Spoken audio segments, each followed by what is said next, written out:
There we go. 2 weeks into freshman year, I got transferred from an English class due to scheduling reasons. At the time, I thought this was an academic blessing, as we had just begun to read the Bible.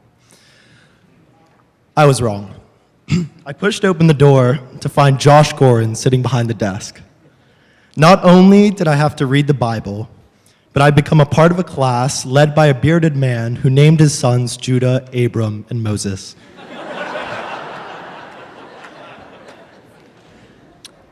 After introducing himself, Josh began to read. On the first day, there was the beard. Josh, while incredibly invested both professionally and personally in the book we were reading, still managed to joke about the material. His quick wit and seemingly endless supply of funny biblical jokes kept the entire class engaged that day. And that is one of the incredible things about Josh. He can recognize and empathize with the disinterest that sometimes plagues the student body. I can only remember one instance when Josh lost his class's attention, even if only for a second. He had launched into your average Josh Goren anecdotal diatribe, a mixture of some story from college and a little bit of moral lessons mixed throughout. He began to draw a diagram on the board, illustrating his relationship to his college roommates.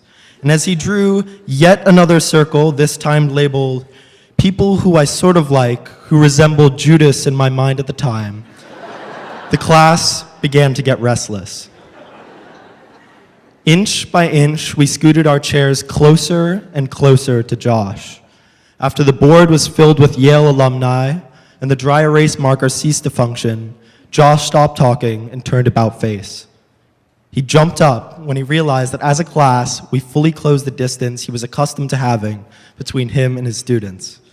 He smiled and praised us for our cooperation before asking us to move back and give his beard some space. Josh has a certain comedic magnetism, not the same type of magnetism that drew the class towards him in that moment, but the one that was displayed afterwards. The magnetism that leads former and current students alike to seek his academic and social counsel. A magnetic aura that draws students into his class, keeping them engaged. His class is not just the dissection of the book we are reading. Instead, it's an anecdote-filled dialogue between Josh and his students. His class is an academic inquiry into how a book connects and relates to Josh's past, present, and future. The Bible in particular lent itself to this structure. The stories of Joshua, Moses, Abram, and Judah were unavoidably filled with sidetracked conversations of his sons and how they were all coming to friends. Josh's anecdotes of his personal life in college started to become small biblical parables in and of themselves. His wife, children, and friends alike all became characters in our English class. Josh fundamentally lives through literature. His opinions are thoughtful, relevant, and feel evolved, forged from years of literary study. His ability to juggle between complex themes or theories and offside pop culture references is what makes Josh such an incredible teacher. I'm indebted to him in showing me the balance one can strike between comedic relief and rigorous academic study. Please join me in welcoming Joshua Goren.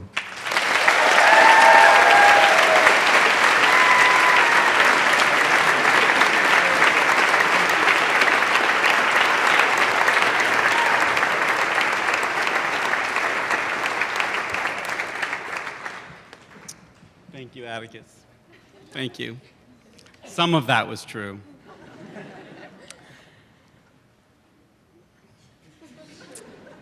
Parents and families, colleagues, alumni and students, the class of 2016, I'm deeply moved to have been invited to speak at your graduation. I am an informal person. I wear casual clothing, and I like to joke around. I'm wary of formality. I'm skeptical of rituals. I worry that someone else is doing my thinking for me. When talking with other people, I don't like the feeling that we're reading from a script, that we're not being authentic.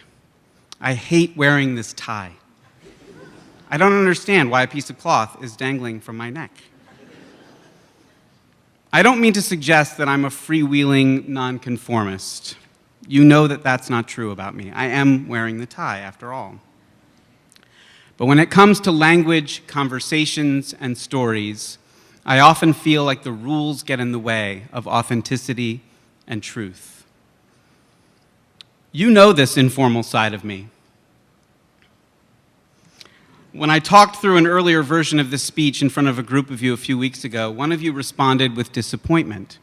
That seems more structured than you are. On several occasions, you've warned me against being overly formal. We don't want that from you, you said. To be informal or to be formal? That is a question I have often struggled with. I invite you to consider this question on this day, this formal day of your graduation. Here's the story. 20 years ago, Rachel and I moved from Iowa to New York and started talking about getting married. We talked and talked. Sometimes we joked, and sometimes we argued. We went to a couples therapist and talked, joked, and argued some more. In one of the strangest moments of my life, the therapist, whose name was Phyllis, addressed Rachel, "If Josh were to ask you to marry him, what would you say?" Rachel said she would say, "Yes." Phyllis then turned to me. "If Rachel were to ask you to marry her, what would you say?" I said I would say, "Yes." Phyllis took us to the brink of the form of a marriage proposal and parked us at the precipice. We'd said the words and had the feelings, but we weren't engaged. More weeks passed. Nothing happened. I wanted to marry Rachel, but was incapable of acting. This was the time to be formal, to read the script, to follow the stage directions, to get down on one knee. "Rachel, will you marry me?" Ultimately, she proposed to me. Yeah.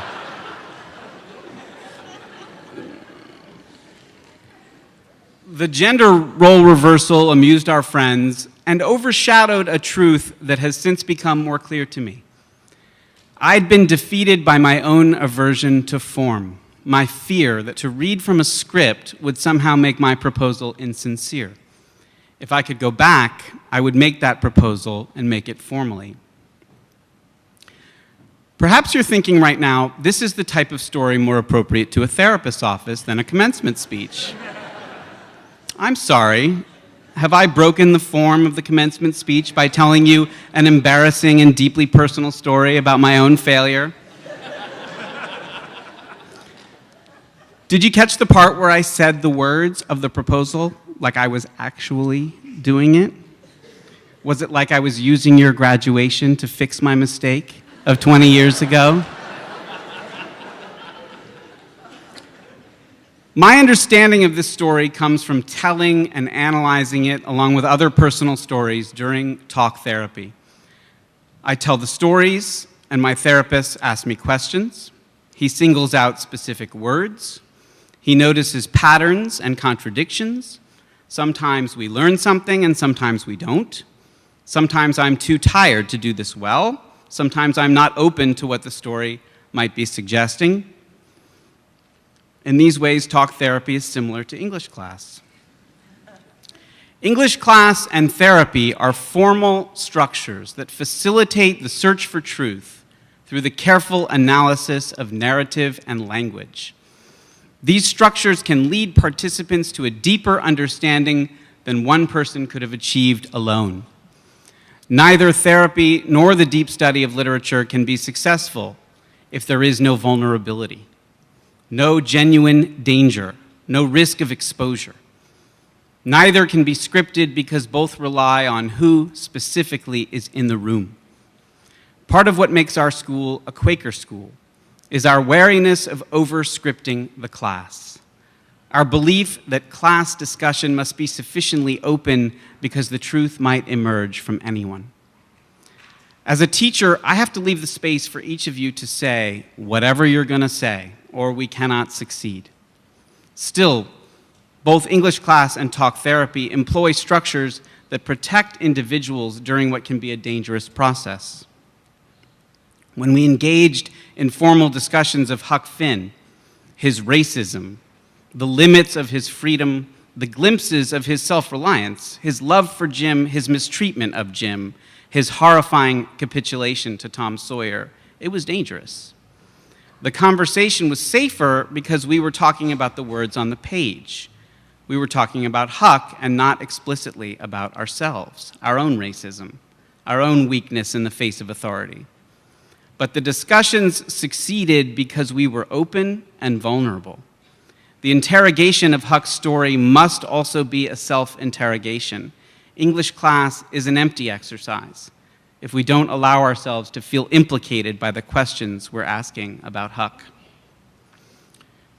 Another of my favorite forms is the Passover Seder, the commemoration of the Israelites' exodus from Egypt. Like therapy in English class, the Seder is a ritual storytelling that allows a participant to be both formal and informal. Sometimes Seder goers just read the script, but because the script contains questions and complex symbol-filled stories, even the scripted Seder offers opportunity for reflection. For me, the best moments are those when the Seder script breaks open and discussion takes over. At my Seders, the formal often gives way to the informal at the moment when we discuss the hardening of Pharaoh's heart. The question of whether it was God who hardened Pharaoh's heart or Pharaoh who hardened his own heart, refusing to free the slaves, is a profound one. The hardening of Pharaoh's heart leads to evil and suffering. It matters. The discussion of this question leads me to ask how and when my heart is hardened, and what or who is responsible for this.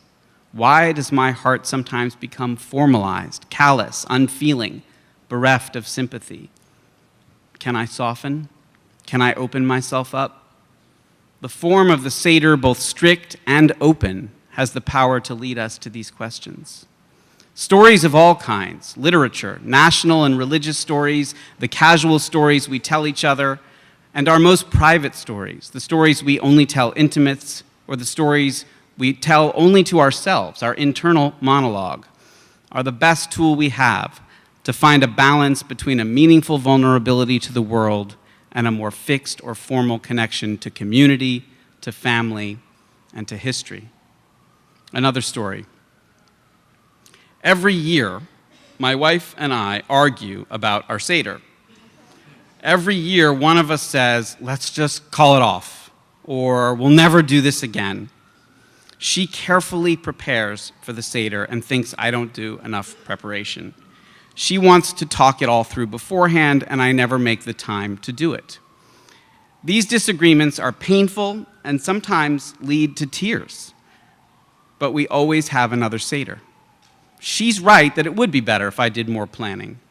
But I'm also right that my informality is an important part of what makes our Seders meaningful.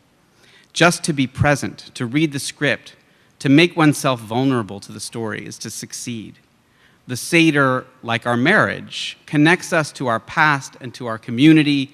It also connects us to our future and to each other.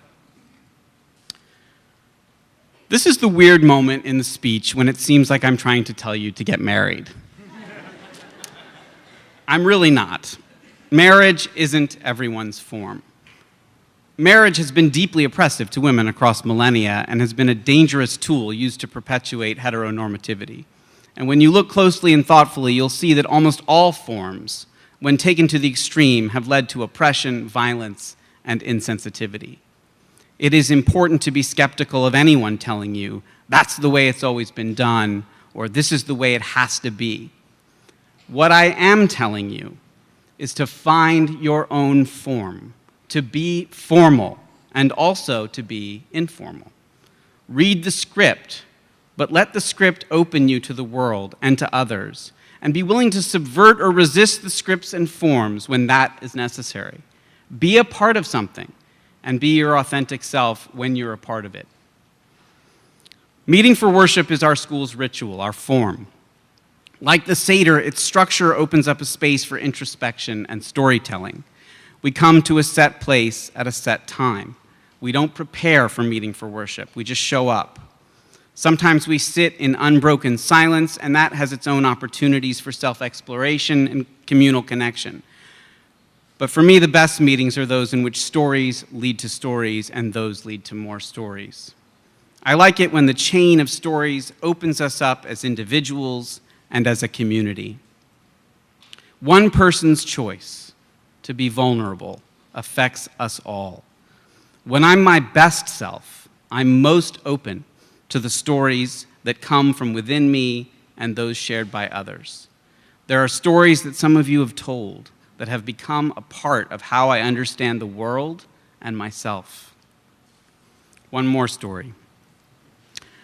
On May 29th, 2007, in Central Park, I met Philip Roth, the writer whose books have been the most important to me. I know it was May 29th because it was the night before my third son, Judah, was born. In 2007, I was a frustrated, unpublished novelist. I was a bit lost. My life felt formless. I was in the park because I was saying yes to my son, Abram, who wanted me to play soccer with him. Abram was on the cusp of becoming a middle child. I'm not much of a ball-playing dad, but I said yes. Roth was just sitting on a park bench, wearing sunglasses, legs outstretched, hands in his lap, doing nothing. Go talk to him, Rachel encouraged on my cell phone. What followed could have been the most formal of interactions, a 10-second exchange, a fan's polite thank you to his favorite author. But I made myself vulnerable. I asked him for help. I told him about my frustration, my struggle to write and to get my manuscripts published. I told him about my 2 sons and my third's imminent arrival. Roth listened. By this time, Abram was bouncing his soccer ball off the back of my head. He didn't care that the old man I was talking to was Philip Roth. Roth turned to me, looked at Abram and back at me. He lowered his sunglasses and said, "You've got it wrong. You already have it all. Your family, your sons, that's what's important." It means something when Philip Roth, not exactly known as a family man, tells you that family is important. It was a life-changing moment for me, one that eventually led me to teaching, to this school, to this meeting house, and to this moment. Roth gave me a blessing, a permission to be myself, and it was my vulnerability and openness that enabled me to receive it. Your graduation ceremony is a ritual. A truly informal person, knowing that he would graduate without this ceremony, might not show up today. But it is important that we are here together in this room. We're performing the same rituals performed by last year's seniors and next year's seniors. The form that is high school kept you here from September to June across the past however many years. You followed the script, or most of it. You showed up. With varying degrees of resistance and energy, you conceded to the form by waking up at the right time, raising your hands, turning in the papers, and taking the tests. In your classrooms, you got what is called a formal education. I believe that within Friends Seminary, there was also space for you to be your authentic self, and that you made your education personal, idiomatic, informal, and genuine. Quakerism encourages a blend of the formal and informal. Quaker education is unceremonious, simple, non-hierarchical, unpretentious, but also anchored by community rituals.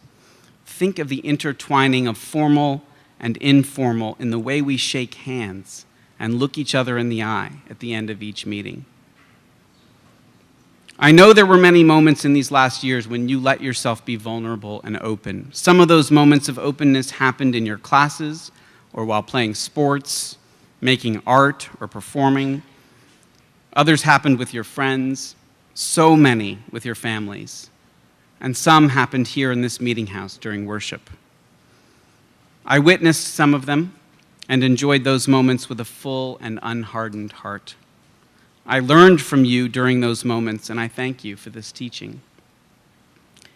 I believe that if you can find a balance between formality and informality in your lives, one that allows you to show yourself to the world, to be open and vulnerable, but also to protect yourself from the chaos, to take advantage of the ways that rituals and other forms connect us to each other and to history. If you can find that balance, you have a solid chance at a satisfying, meaningful life. May you find the forms and structures that allow you to be yourself and to be open to the world. Thank you.